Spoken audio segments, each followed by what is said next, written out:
starting verse 1. In the beginning, my brothers and sisters, was the Word, and the Word was God, and the Word was God. He was present with God from the very beginning. And apart to him, all things were made. Apart from him, nothing came to be.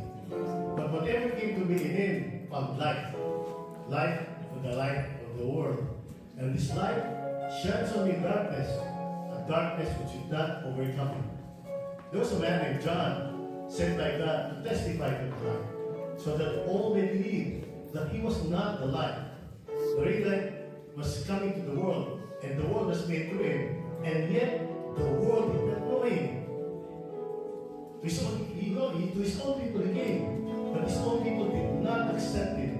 But to those who did accept him, he empowered them to become children of God. These are those who believe in his name, were begotten not by carnal desire, nor by blood, nor by man's willing, but by God. And the Word, my brothers and sisters, became flesh and dwelt among us. And we have seen his glory, the glory of only begotten Son coming from the Father, filled with the glory of God. So my brothers and sisters, the light came into the world, and that's the light that you're holding tonight. And as you extinguish that light, then you be the light in this world. Because it came to be the light of the world. All of us gathered today in Northland are supposed to be that light, to bring that light to a darkening world, to be the salt of this earth in that decaying society. Amen? Amen. So if you're ready to become the light of your families, your friends, you can turn on the light, and you will be the light. Put the light inside your heart, and you will be the light of the world. Amen. Alright? So 1, 2, 3, turn on the lights. Alright? Amen. Okay. Praise God. Glory to God. When I was here, Brother Jordan told me that the thing is about I am. Okay, sit down. Sit down. Okay. You know this different tradition. Okay? Stay down. It's different tradition that before I share the Word of God, I'd like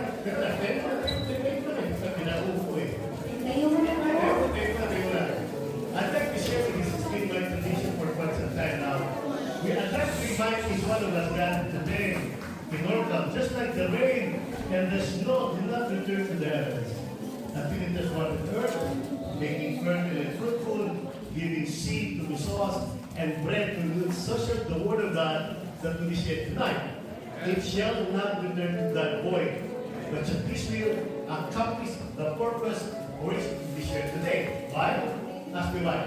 Why? We reminded my brothers and sisters that every single word of scriptures is a double-edged sword, inspired by God, ideal for exhortation, for admonition, for teaching and training in holiness, so that people, pray partners in local, who listen to the Word of God and put it into practice, may be fully equipped, competent for every good work which God has prepared for us even before we were born. Amen? Amen. Masalita ng Diyos. Hindi ba lang? Pwede po. Okay. Brothers and sisters, happy 42nd anniversary sa inyo lahat. Alam nyo, isang taon lang pala pagitan ko sa inyo kasi tubig ka ba? Okay. Okay na. Ulitin ko how many of you want to go there? Remember, whenever two or three are gathered in the name of Jesus, He says so. Hindi ako tinig sa nakatis ni Jesus so. How many of you, hindi ka tumasabay, you don't want to heaven, right? So everybody, kung talagang sipunta sa langit, nasa kamay, okay? How many of you want to go to heaven? Sabi nakita mo dito mataas. O sabi dito mataas. Okay. Sino dito mataas? Oh, si sister dito mataas. Okay. Everybody wants to go to heaven, right? Yeah! The question is, how many of you today are ready to die? How can you go to heaven if you don't die, right?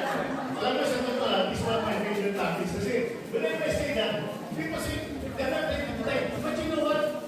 I'd like to say this again. Listen very carefully to every single word that I'm sharing. Okay? So, sabi ni St. Paul, you speak Tagalog? Everybody is done speak Tagalog? Just one? Okay. Alright, just one. Okay. So I have to speak English. Alright. Okay. St. Paul said in the book of Romans 6, sabi niya, are you not aware that those of us who have been baptized into Christ Jesus have been baptized unto His death? Through baptism unto His death, we, all of us gathered here, were buried with Him. So just as Jesus was raised from the dead by the glory of the Father, we too might have His new life. St. Paul said, if we share in the likeness of His death, we too will share a likeness to His resurrection. Amen? And then he said this we must know. Our old selves have been crucified with the Lord Jesus Christ so that the sinful body may be destroyed, and we, all of us, may be slaves to sin no longer. A man who's dead has been freed from sin. Why do you say that? Kung binamatay, punta ka sa mortuary. Go to mortuary. There's a vendetta, right? Sampalin mo. Matulapin. Nothing. Why? Because he's dead, right? Duran mo. Matulapin. Nothing. Because he's dead. A man who's dead, a woman who's dead, has been freed from sin. Right? We know that Jesus Christ, once raised from the dead, will never die again. His death was death to sin. His life is life for God. My brothers and sisters, you know that all of us gathered today must be dead to our sins and alive for God. As I'm going to say, Paul, listen very carefully to what I'm going to say today. So therefore, my brothers and sisters, do not let sin rule over your mortal bodies and make you obey its lusts. No more shall you offer your bodies as weapons for evil. No more. No more. But rather, rather, consider yourselves as men and women who have risen from the dead, and offer your lives, your bodies, as weapons for justice, weapons for love, for joy, for peace, for patience, for kindness, for goodness, for gentleness, weapons for good, not no weapons for evil, but weapons for justice, right? Because my brothers and sisters, sabi ni St. Paul sa Romans that offer your bodies to God as your living sacrifice, which is your deserved worship. Do not be conformed to this world, but be transformed by the renewal of your mind. Amen? Well, you know, sa totoo lang, how many of you, how many of you will talk about eternity? When does eternity start? Think about it. When does eternity start for all of us? For those of us who believe in the Lord. Remember the story of Lazarus and Martha? Remember Martha? Martha sent emissaries to Jesus Christ. Lord, your friend is sick, very sick. And what did Jesus do? He did not go to Lazarus, right? And if you think about it, the gospel reading here today is a Canaan woman, right? He did not go to the daughter, but he said, your daughter is sick, right? But this is Lazarus. Lazarus is a BFF, friend of Jesus, right? So Martha was kind of upset to the others. So when Martha saw Jesus, she said, Jesus, why did you come? We told you to come. Okay ka lang. Okay ka lang. Tinatawag ka lang. Kala ba, kaibigan mo kami? Kala ba, kaibigan tayo? Pag tinatawag ka na lang, hindi ka tumating. You can have done what you did to the centurion servant. Go. Right? He could have done that. Just like in Canada. He could have done that. But then, you know why he did not do that? He wanted to show us something. And this is what I was telling you. Because he asked Martha, your brother will rise again. Amen. Yes, Lord, and he will rise again on the last day, right? Amen. But then Jesus said to Martha, Martha, I am the resurrection and the life. Whoever believes in me and is dead shall come to life. And whoever is alive and believes in me shall never die. Are you alive? Believe in Jesus. Then what did you say? You shall not die. Right? Because supposedly you're supposed to be dead. You know what? If you believe in this being born again, you're supposed to be dead. The word of God says, sabi ni St. Paul sa Galatians 2, we have been crucified. I have been crucified with the Lord Jesus Christ. When we say crucified, you're dead, right? We're buried with Him. When you're buried, you die. Amen? So, when you die to yourself, what happens is this? All of us have a sinful nature. That's a meaning. All of us, without any exception, have a sinful nature. That's why sabi nga ni St. Paul sa Romans 7, sabi niya, I cannot even understand my own actions. I do not do the good that I want to do, but the evil that I do not intend to do. But in that case, what he said, it is that I who do it, but sin which dwells in me. I know that no good dwells in me, that is in my flesh, the desire to do what is right, but not the power. Amen? That happens to us. Ganun mo dati. Alam mo sa katulad na si Kaya na lumabay. Babayero ko. Ayaw mo maging babayero ko. Babayero ko. Ayaw mo maging nasendo ko. Ayaw mo maging barubado ko. Alam mo na tayo si UP. Hindi ba? How many of you are Franklin? Ito na sa 30 here. Is anybody here Franklin? Ano isang kumipad ka? Huwag na ba? Brad, bakit ba? Brad, kung pala ito eh. Okay, so, alam mo, so when I was in UP, 4 years na lang post ko sa UP, but it was 6 years. Kasi marami yung rumble. Every single week, may rumble kami. Pag may rumble sa UP, huwag ka papasok. Kasi magbuwas na wala ko eh. Pakapagulpi ka eh. Eh kung nandun kayo, hindi mamatay. So anyway, kung may kalabang story ko, talagang, sabi natin doon, sabi ni Lord, an eye. Sabi ni Lord sa Deuteronomy, an eye for an eye, a tooth for a tooth, a life for life. That's what's happening to me. But I tell you, do not, when somebody stops you there, give him the right. Guide you with. Somebody steps you, give him the right. Dog, pagumpak. Sabi ni Lord sa Deuteronomy, you've heard it said, love your countrymen, but hate your enemies. This is what happened to the leaders, right? But I tell you, Jesus said, love your enemies. Good. Do good to those who hate you. Pray for those who maltreat you. Bless those who curse you. Are you kidding me? That's why you may have the desire to do what's said, but I tell you, my brothers and sisters, if you do not have the Lord's Spirit, you will not have the power to do it. That's why I said, I cannot even understand my own actions. I do not do the good that I want to do, but the evil that I do not intend. Oh, wretched man that I am, right? So let's ask. Ako sa totoo lang, before I became part of the charismatic, I did not understand what it means to be born again. Kala ko born against. No, pag-start na yung born against.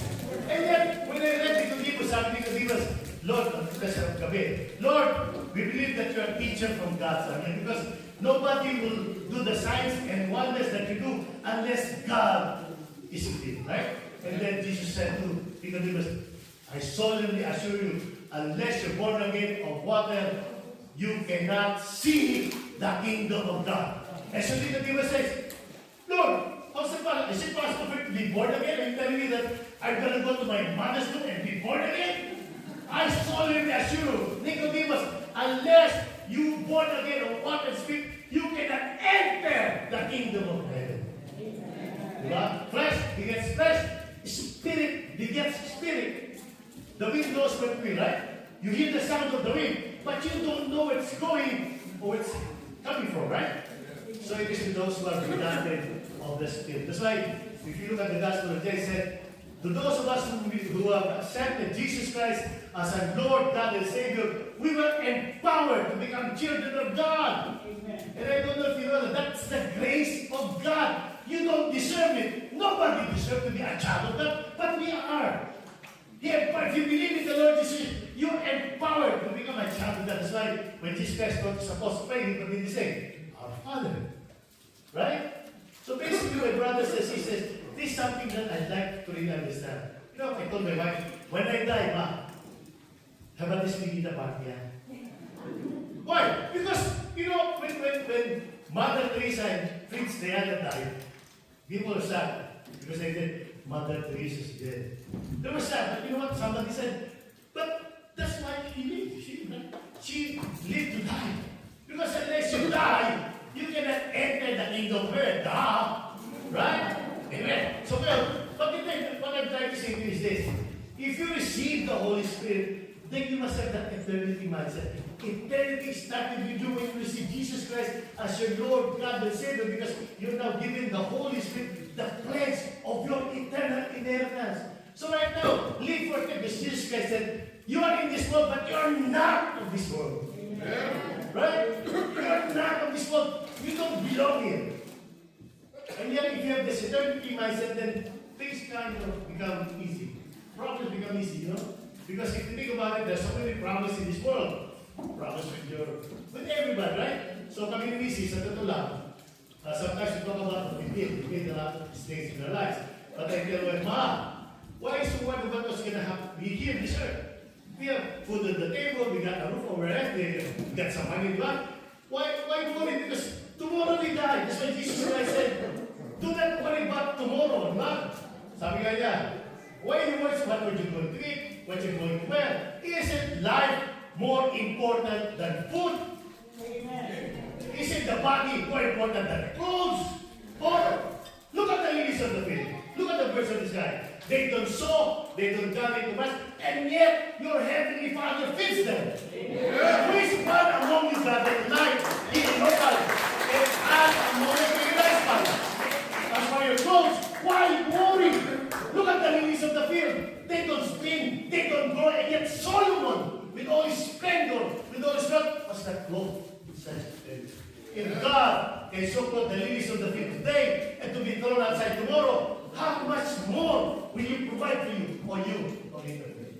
Amen. So don't worry about what you're going to eat, what you're going to eat. The unbelievers of this world are after these things. Seek first the kingdom of God and all these things, not some, not most, but all these things shall be added. So basically, if you're focused on the eternity, then things become easy. You know what? Our lives here on earth is just a drop of water in the big ocean of eternity. Think about it. It's like a vapor. Think about it. And yet, someone so engrossed with this world. That's why St. Paul said, St. John said, have no love for the world, things of the world. Have no love for this world and the things that the world affords. Carnal allurements, enticements for the eye, the pride of empty show. All of these are from the world. And the world with all its seductions will pass away. Kaya sabi kay Jojo sa araw, sa Jojo ba? Sabi kay Brother Eric, huwag na tayo yung pasaway. Why? Baka magpasaway tayo doon. Kasi pasaway kami dati, kami mga palaban sa LA. Kaya sabi ko, Brother Eric, huwag tayo yung pasaway. Pasaway tayo.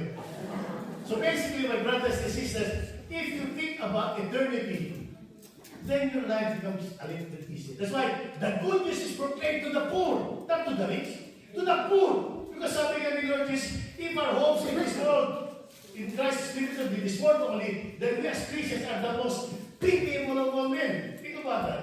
Kung ang pag-asa natin kay Jesus ay liberal sa mundo ito, napapalo tayo sa channel. Bakit? Do good to those who hate you. Bless those who curse you. Pray for those who maltreat you. Somebody stops you, they'll give you right.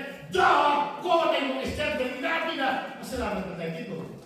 Why? Because we are not living here. This is not our world. We are members of the kingdom of God. But why did I say that?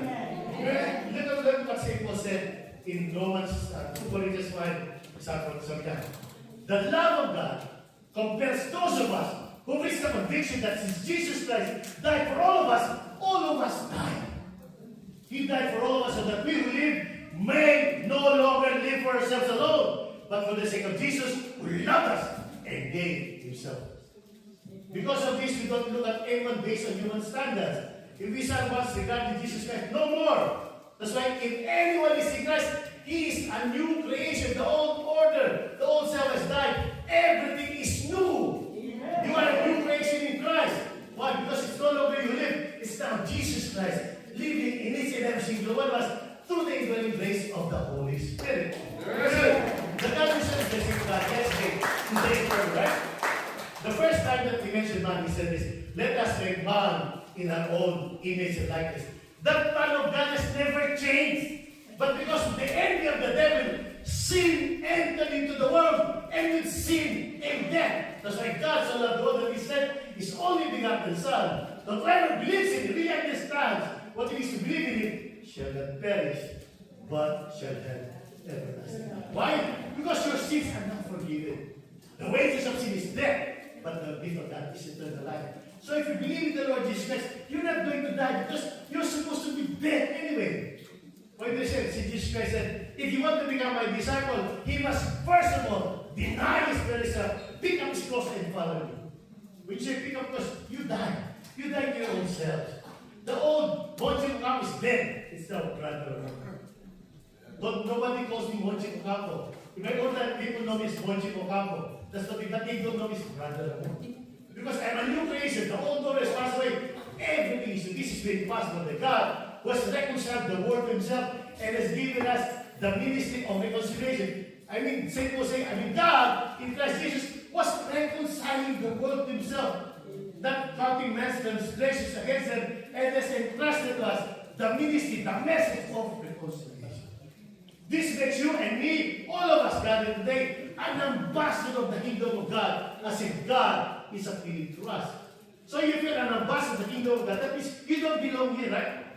If you're an ambassador of the Philippines to the United States, you're not if you're an ambassador of the Philippines to the United States, you're not an American, right? You're still Filipino, right? So we say, if you're an ambassador of the kingdom of God, that means this is not where you belong. Your kingdom, your citizenship is not U.S. It's not Filipino, it's heaven. Amen? So if you have that mindset, then all these things that's happening in your life will be so easy. Why? Problems. Problem lang hapon yan. Sabi ko, maghanap ka na matulogin sa world. Diba? Sometimes we're so engrossed with these problems of our world, and yet we don't realize that this is not where you belong. You're in this world, but you are not of this world. If you have that mindset, you're living for eternity, then you begin to change. Sometimes, you don't think of there's something that's happening. Just sabi ni brother Fernand again, una-una lang yan eh. So Jesus Christ said, be prepared. You don't know when the king is coming, right? So they get prepared. Be prepared by having an eternity mindset. If you're an eternity mindset, then everything will happen. Not the trabaho, not everything you began to renew your mind, cleanse your heart, medyo magkakaroon ka ng change of vision, change of attitudes, change of values, change of expectations, change of priorities ka na. Did you hear that? You must have a changed life. Bilang ko yun na a new creation. Sabi nga ni St. Paul sa Colossians, sabi niya, since you have been raised up in company with Christ, set your hearts on the heavenly realms where Jesus Christ is seated at God's right hand. Be intent on things above rather than on things on earth. After all, you have died. You see the thing? After all, you have died. Your lives are now hidden in the Lord Jesus Christ. Kaya sabi niya, put to death whatever in your nature is rooted on earth. Fornication, unclean desires, evil passions, and at last, which is idolatry. These are the sins which provoke God's wrath. You must set that aside now. All the anger, the quick temper, the malice, the insults.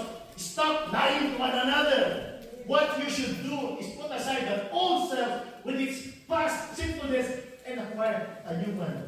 Why it's created in the image and likeness of His will. Remember this. God is the same yesterday, today, forever. But because of this thing called sin, we lost it. Right? All of us have a human nature, right? Even if you let's face it, even if you have the maniwala kay sabi ng talaga, even if you want to be good, you will not be good because sabi ng St. Paul, when I act against my will, then it's not I who do it, but sin which dwells in me. I know that no good dwells in me, that is in my flesh. The desire to do is right is there, but you will not have the power unless you're born again of the Holy Spirit. Because some people say, we say forgive. Hey, Jesus Christ, He could forgive. This is the Son of God. He could forgive. Right? Ako'y taong marupok. Kaya galing lumingon sa Diyos ng lahat. Ako'y tao lamang marupok. Kaya galing. But then, if you say that, then you do not understand what you believe.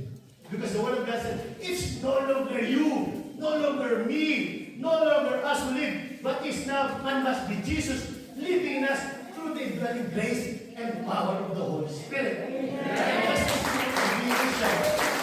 Because you're called Christian, right? Christian. Sa Tagalog, si Jojo, si Christ yan. Si Donna, si Christ yan. Si Brother Fernand, si Christ yan. You're supposed to be the representative. You're an ambassador of the kingdom of God. As if God is appealing through you, right? So the question is, are you an ambassador of God? So if you're an ambassador of God, then you act accordingly. Right? You're an ambassador of the kingdom of God. So be remember this, Jesus Christ lives in you. And if He lives in you, who can be against you? Amen. And if He lives in you, kung anong problema, pag may problema ka sa health mo, sabi, I am the great healer. If you have problem with your finances, I am the great provider. May problema ka sa nagkukulang sa buhay mo, medyo natitilo ka, I am the God. Jesus Christ, sabi nga sa Exodus chapter 3, sabi doon, what should I, we go to the Pharaoh, right? And tell them that to let my people go.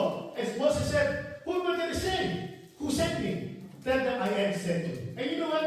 Jesus Christ said in the Gospel, sabi niya, before Abraham was, I am. And think about that was the reason why they want to put him to death. Because when Jesus said, before Abraham was, I am, was talking about himself, God.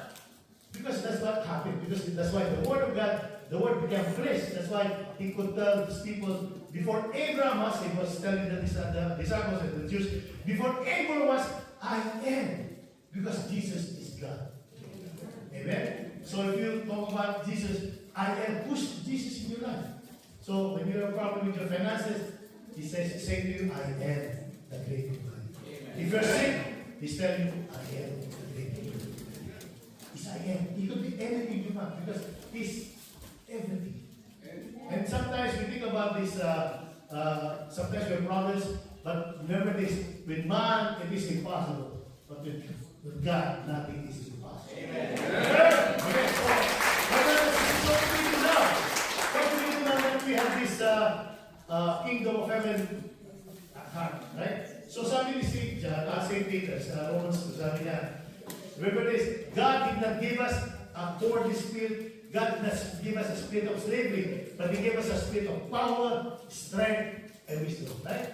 So this divine power, sabi ni St. Peter sa Romans chapter 2, has given us everything that we need to live a genuine piety, according to the choice that Jesus Christ made according to His glory and honor. Sabi niya, by virtue of His power, He's given us every precious and promised thing so that those of us who have fled this world corrupted by lust, greed, envy, jealousy, may become sharers of His divine nature. In Christ Jesus, the fullness of deity resides in full bodily form. Ours is a share of that divinity. I don't know if you are a sacristan.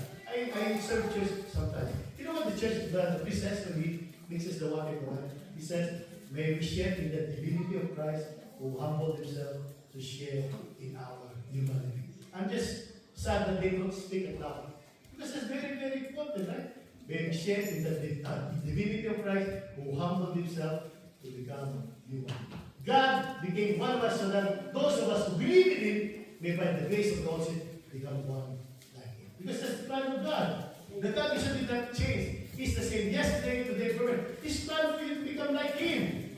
Amen? Amen. I mean, there's something that's very like St. Paul said, put to death whatever in your nature is rooted on earth. You must put on that new man, new woman, one who grows in knowledge as is formed anew into the image and likeness of His Creator. There's no more Jew, no Greek, no more Scythian, no slave, no more circumcised, or circumcised, or male or female, but rather Jesus Christ is everything in all of you.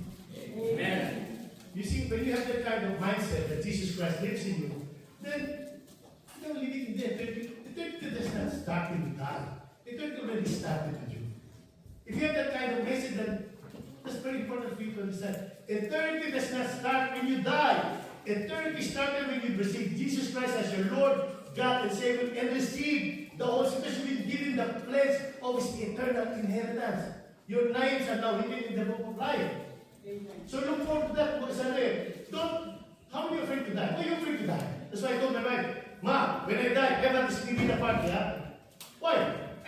The Filipinos, when they go to the United States, they were with a lot of Filipinos. When they go to from the Philippines to the United States, when we were younger, there's still a party, why?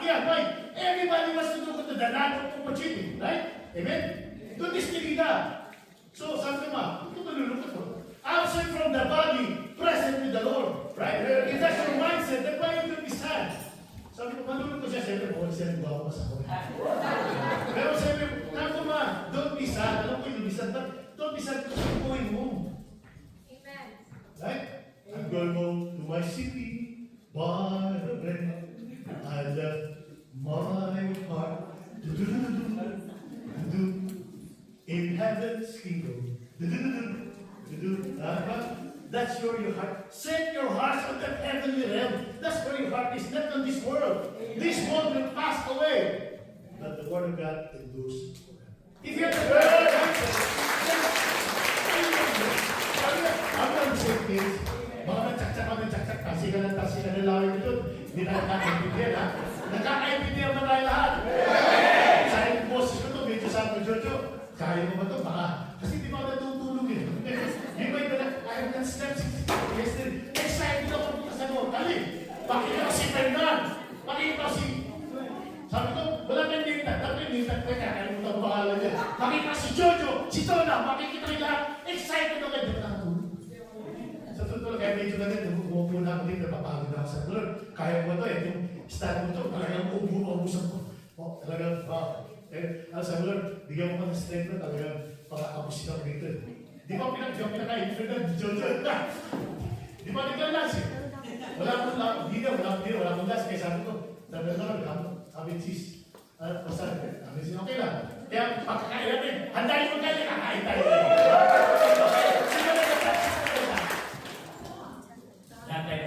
Okay, sagot ko na yan. Anyway, so are we on the same page? So my brother says again, listen to what St. Paul said. Sabi niya, set your hearts on the heavenly realms where Jesus Christ is seated on God. So may tanong dito, what do we do now? Kasi sabi ni St. Peter sa 2 Peter, sabi niya, this is now urgent for us to gird our faith with virtue.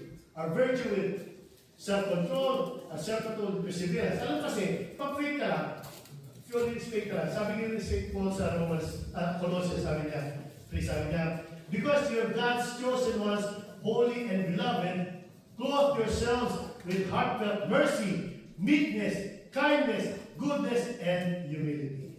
Bear with one another. Forgive whatever grievances you may have against one another. Forgive as the Lord has forgiven you. Over all these virtues, put on love, which binds the rest together and makes it perfect. Right? So sabi ni St. Paul, you must gird your faith with virtue. Virtue with self-control. Self-control with perseverance. Your perseverance will give way to piety. Faith and piety to care of the Lord. And piety with love.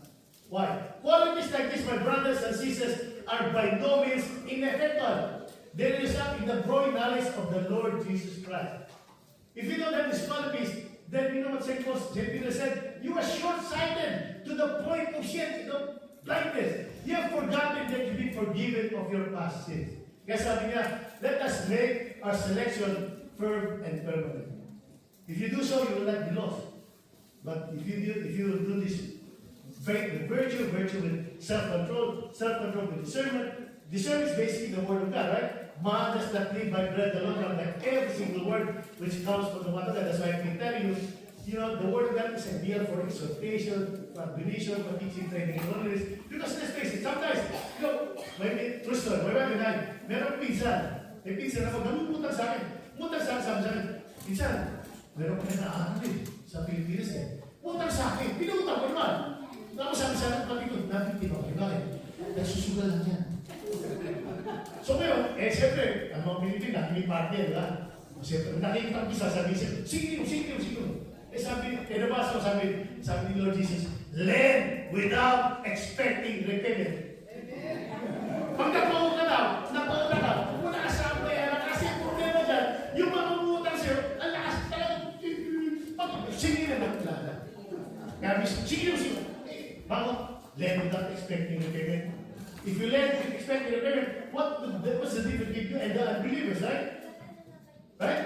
Anong difference mo sa mga believers at mga unbelievers? Yung mga unbelievers, nagpunta sila na expected repayment, kaya sabi ni Lord, lend without expecting repayment. Kaya, okay mo pumunta sa akin, ha? Kasi nagsagot kami, baka di sila silid eh. Sa totoo lang, ako, sabi ko sa maraming, alam mo sabi nga, dahil naloko. Sa totoo lang, pag Amerikano, hindi dahil pera. They take advantage of you. Kaya sabi ko, sa totoo lang, pag kayo ng bayan doon, talagang maraming naloko doon. Talagang maraming naloko. Kaya sabi ko naman, yan mo na. Kaya lang yan. Kaya lang yan. Kikitain naman natin, God will, at the tip kasi, comes only to steal, to kill, and to destroy. But Jesus has came that we might have life and live it for abundance. Kaya ito exists. Ma, yung ninakaw sa akin, papalitan nila yan. Ipapalit sa akin yung Lord yan. So, bottom line is, pag nagpauta ka daw, huwag ka na kasama yan. Kasi, ang problema dyan, pag hindi nagbayad, sasama yung Lord. Eh, pag masama yun, walang nangyari. Wala kang joy. Pag masama yun, wala kang peace. Pag masama yun, wala kang gentleness. Remember this. Sabi ni St. Paul, and this I like to end this. Alam mo sa totoo, sabi ni St. Paul, sa Galatians 5, and listen to this. Remember, my brothers and sisters, that all of us have been called to live a life of freedom, but not a freedom that leads to the flesh. Out of love, place yourselves on one another's service, right? If you go on biting and telling one another, St. Paul said, you will end up in mutual destruction. My point is this, that you should not yield to the cravings of the flesh, but live according to the Spirit. The Spirit, the flesh lusts against the Spirit, the Spirit against flesh. Alam sa totoo lang, pag nakilord ka na, naglalaban yan yung old self, kung naglalaban yan, nag-aaway yan eh. Dati, wala akong kalaban. Wala kalaban yung Spirit kasi, demonyo na sa akin, bukso, ha? Eh, kasi yung Holy Spirit, naglalaban yan. There's a constant battle between the lust of the flesh and the desires of the Spirit. But my brothers and sisters, greater is He who's in you than He is in the world. Greater is He who's in you than He who's in the world. Paglalaban niya, but greater is the Holy Spirit in you. If God is in you, who can be against you?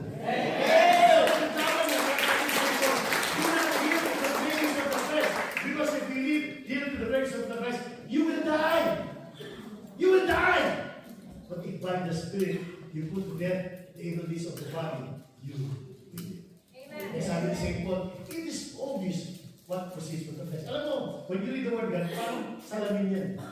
So that's why I told Jojo, try to memorize the word God. Kasi sometimes, when you're, there's a constant battle out there. Remember Jesus Christ when He said in the desert? Remember this? What were the first words that Jesus said? It is written, right? It is written. When the devil tells you, it is written. It is written. Eh, problema sa ating mga din. And in fact, if you think about it, the devil quoted Psalm 91. Go for yourself, and the angels will lift you up to keep you from hurting your feet upon the stones. Psalm 91. Right? Ikaw ba, kaya mo sa tulad na. Duh! Right? So basically, nainulad, meron siyang bolo. Ikaw dalawang bakit na. Paano ka nalaman sa kaya dyan? Right? So, what of God sa akin? Very important sa akin because we are in a spiritual battle. That's why, if you notice, I don't read. Kasi sa totoo lang, ang word of God, very important. Sabi ni Lord, sa ito sa Ezekiel, sa Hebrew, sabi niya, I will have a new covenant with my people. It shall not be like the old covenant that I had with them when I led them out of slavery from Egypt. I will put my laws in their minds and write it in their hearts. I will put my laws in their hearts and write it in their minds. What do you mean? Write in their minds. Memorize. For the disciples, I encourage you to memorize the word of God. Because this is the new covenant where you have the Holy Spirit. The Holy Spirit gives you the spirit of wisdom. Right? So when you read the word of God, then let that sink in. Because you are in battle. That's why whenever me and my wife have some problems, I tell her, Ma, sabi ni St. Paul sa Romans 8, God makes all, not some, not most, but all things work together for the good of those who love Him and for those who hold to Himself. So, pag may problema kasi bisan, alam mo mag-asawa, sisiyente, kasi, turan. Remember this, magtuturo ka, kasi, magtuturo ka, hindi ka turo sa'yo. Right? Kaya siya, turo sa Diyan, kasi. Kaya sa akin, ganun yan, turo, kasi. Right? So, sabi, tayo niya kaya, dan sa Eva. Sabi niya, di Eva, di Adan. Tatanap ng pinahin ko sila. Si Eva turo na. Sabi Eva, Lord Eva, ba't ito kailan? Yung demonyo. Ganun tayo, turuan tayo. Ang hindi na. Just say so. Kaya sabi si Mom, gawin tayo masisira. Kasi pag disisira tayo, masisira ng beauty natin pareha. Masisira ang beauty mo, sige. Ako masisira ng luwa ko. Okay. Birthday ba? Diba? So, pag word of God, yan ang tinatawag na panglaban sa demonyo. Kasi ang demonyo, talagang alam yung word of God eh. God will put His angels in charge to keep you from hurting you and the souls. Memorize it completely. Ikaw, di mo alam, di ba? Kaya, di ba? Amen? Good. So basically, my brothers, and again, there's a new covenant. It will not be like the old covenant that I had with them. Amen? So, wala kayo dito eh. Ano ang problema ko dito? Ang mga abogado katulad ng problema, pag nilagyan ng mic, wala nang pigalan. Kasi talaga, pamisa-misa lang ako sa nota, kaya nakakuha sa dito, bakit si brother na, siniserte. Diba? Pero sa ito, mas bakit ko sa'yo? Holo ka? Ako? Ha? Kausap ka? Okay ka talaga, brother talaga. Okay, hindi, wala ba? Ha?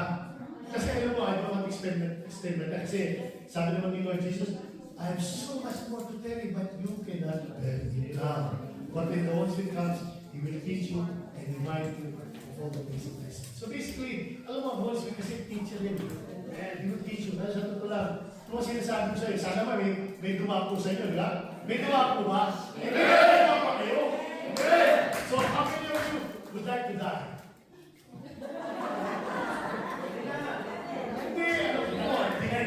Kasi patay na kayo. Patay na tayo. Ang old selves have died. Everything is you. Pag nakilor ka na, patay ka na.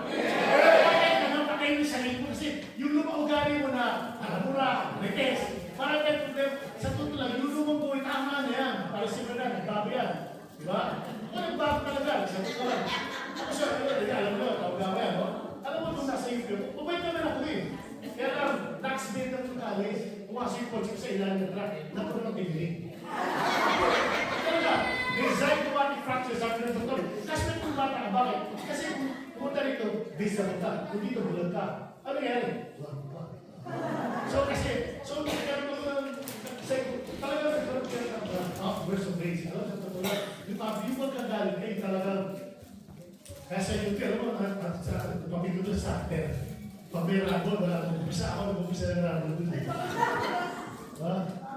Mas sabi ka, alam sa totoo lang, pag nalaman ng Budo Branda, sa totoo lang yung Taugama, sino naging head of ng Taugama? The most notorious fraternity, ito. Kasi, nalakas ang boses ko eh. Kahit nalakas sila,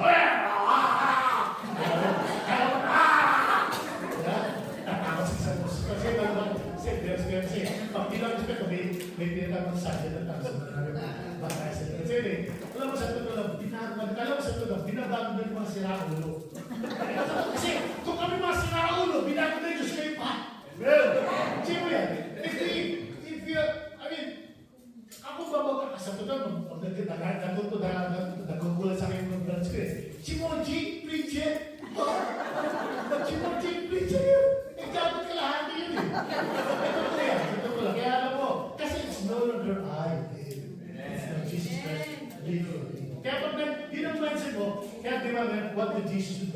Pag meron kayo mga decision gagawin, what did you do, Jesus? Amen, right? Yun ang dapat, ano gusto mo pabasa. Kasi, sa totoo lang, hindi natin talaga alam paano tayo dito sa mundo.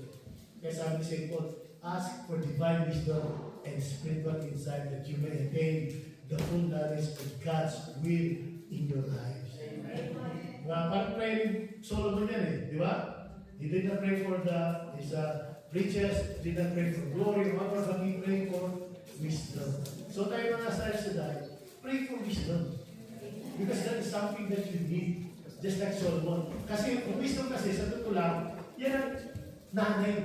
It is like the gold, very gold laying is. Yung mga sabi, tayo hingin ng ginto. Hingin mo yung pato ng ikot ng ginto.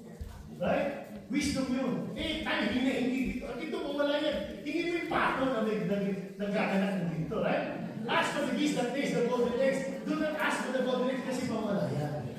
So ask for wisdom. Always, each and every time, ask for wisdom because that's very important for everyone gathered here, not just me, but everybody. Because with wisdom was, sabi nga ni Lord Saint Solomon, with your wisdom, when you created the world, who knows your words, what's conformed to your commands, send wisdom from your holy heavens, dispatch it from holy throne that she may be with me and work with me that I may know what is your pleasure. Amen. But our Father natin, thy will be done. How do you know the will of God? Ask for wisdom. Amen? Amen? Amen. Na ako dito. Medyo, okay, let us pray. Ito, this is a prayer, one of my favorite prayers. I'd like to pray this for all of us. Right? So listen very carefully to this prayer. This is a prayer of St. Paul. Sabi St. Paul, Lord, let's come boldly before your throne of mercy. Sabi niya, that's why all of us gathered today, my brothers and sisters, are going to appear before the throne of mercy and grace. From every family in heaven and earth takes his name. Father God, we pray that you will grant each one of us gathered tonight in Lord God with gifts, blessings, and favors according to your riches in Christ Jesus. May your Holy Spirit strengthen each and every single one of us gathered today, so that Jesus Christ, your Son, our Lord and our God and Savior, may dwell in our hearts, in our minds, in our souls, in our bodies. Yes, Father God, we pray that let love, charity, and with incidental fruit of joy, peace, patience, kindness, goodness, gentleness, faithfulness, and self-control be the root and foundation of our lives. So that we may be able to grasp fully, along with the Holy Saints, the length, the height, the breadth, and the width of Jesus Christ's love, and experience His love, which surpasses all human understanding. Because we believe, Father God, that is you working in us and initially abundantly as more than we can ever ask or imagine. Father God, we just praise you and thank you, Lord God, that in Jesus' name we can love, we can hold you. So let's sing this song to Jesus. Jesus.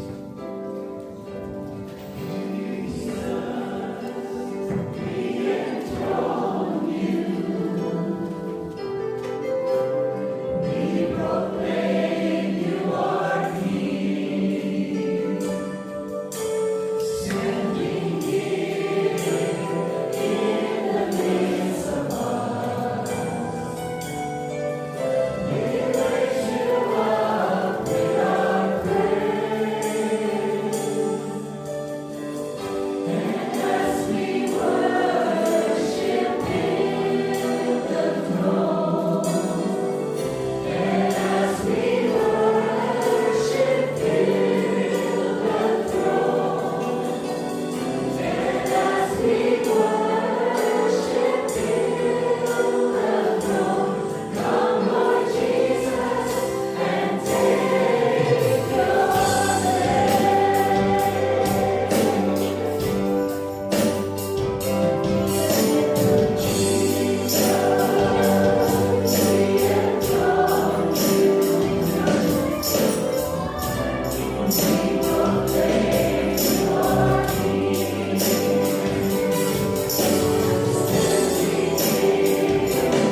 walk through the shadow of death, he will say, I am the good shepherd, Lord Jesus, and we know, Lord Jesus, we shall not want. You make us lie beside the cross, give us a pulse. You lead each one of us, God, today to clean the pastures, to give us a pulse. You give us comfort when we are walking through the valley of the shadow of death, Lord Jesus. And even though we are at the end of our wits, we know, God, that you're always there with us because you said, I am with you until the end of time. So, Father God, we just thank you that your God, your Son Jesus, is the great I am for us. He introduced himself to the Jewish people. I am the great I am. And so, Father God, we just thank you that Jesus Christ is now our great I am in our lives. We also trust in you with all our hearts, lean not on our own human understanding. In all our ways, may we acknowledge you. And we know, God, that the great I am will lead us and guide us in this life until the time that we'll be with you in the kingdom, Father God. Be with us with your Holy Spirit. In Jesus' name. Amen. Amen. And amen. Okay, next.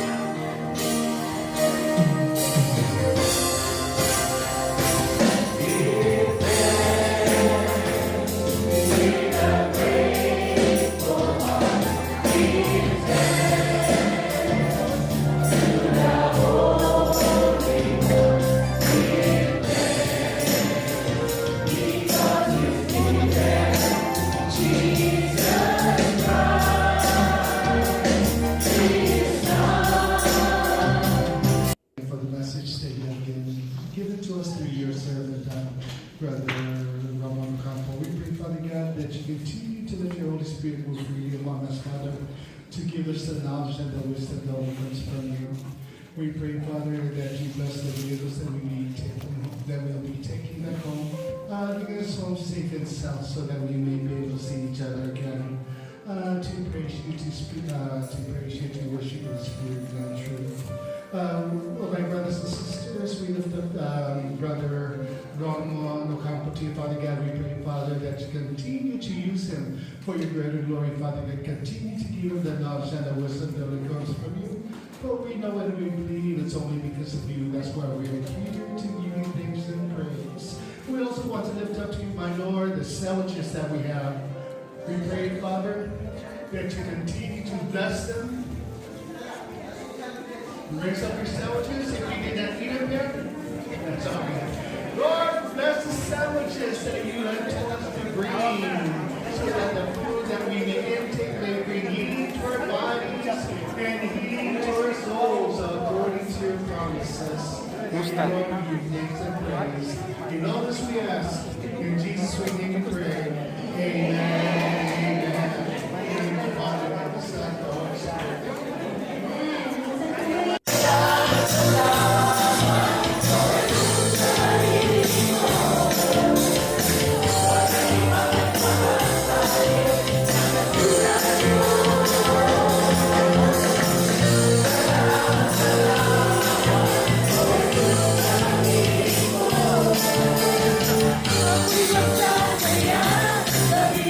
Oh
come, for none can separate us from the love of God. We are more than conquerors, no one can defeat us. We are the chosen generation, we are the sons of God.